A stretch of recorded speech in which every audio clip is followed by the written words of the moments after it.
All right then. So these EU lawmakers are having a news conference in Ottawa today, and I'm not going to play it because I don't want to get a strike, even though my tax dollars fund CPAC. But nonetheless, I have a few things to say about it.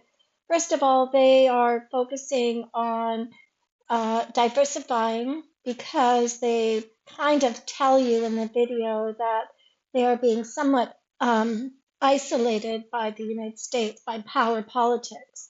And they view Mark Carney as a very warm and friendly, rules-based order partner that they can work with. And they're here to discuss stable coins and to find out, when they bring forward their stable coin, if it might be, if they're missing anything, they're looking for intelligence on how to do it. And they're also complaining that I guess some members of the International Criminal Court were sanctioned by the United States. I don't know why exactly, and I'm not going to go looking for it right now. But because of that, they're saying that these members who were sanctioned cannot use the payment systems, and that in Europe, unlike Canada, they don't have alternative payment systems. They're reliant on the US for payment systems.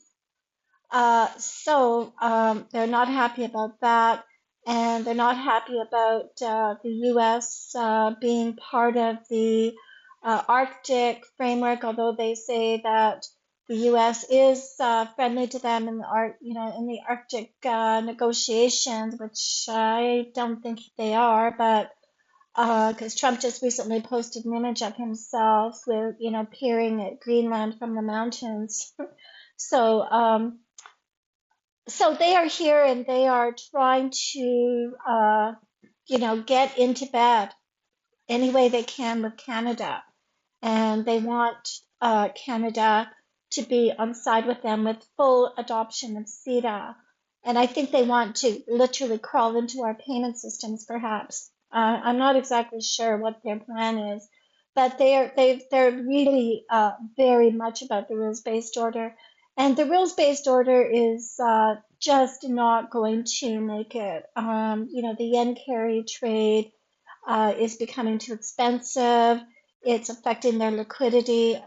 The oil, they take a shot at Russia and say that Russia, they have to diversify because Russia is not a trusted partner. But they fail to mention that they literally camped out on Russia's borders with NATO and violated Russia's, red lines. And the fact that they were attacking NATO forces in Ukraine, allegedly the NATO forces, well, they were not allegedly, they were training the Ukrainian military to fight the Russians. So they literally went to war against Russia over Ukraine, and they can't, a war they can never win without the help of the United States. It's just not a winnable war. And apparently, I don't know who blew up the Nord Stream, but so they've sanctioned themselves out of existence with Russia, and they're still going after Russia, whereas Russia has nothing to gain by invading Europe. There's nothing there for them. And, they have been attacking Russia for over 100 years to get at their resources. So these are your imperial colonial powered lawmakers, and they're running out of places to get collateral security for their over leveraged financial system that has some $500 trillion in derivatives insuring non performing loans on their books.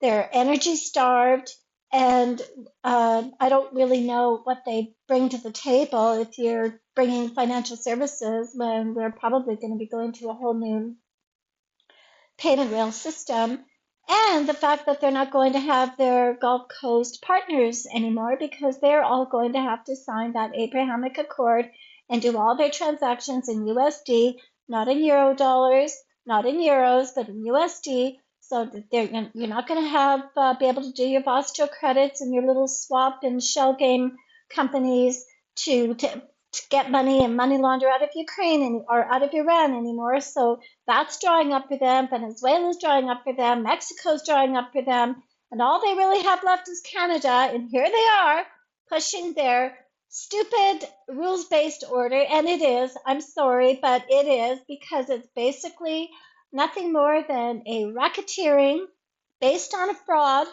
so they can have their rules-based order, the fraud being climate change and carbon credits. They just want yield. They just want to capture yield in your country. And they're starving for collateral security. And this is how they get a yield off everyone. They get a toll. And that's all coming to an end as well. And I don't see why the government of Canada wants to be aligned with something that really does look like antitrust, racketeering, scam operation that's been put into place by governments in Europe, specifically using Canada as a legitimacy farm to start the whole thing. I mean, these people are just at the very top of the fraud, scam, food chain, and I want nothing to do with them.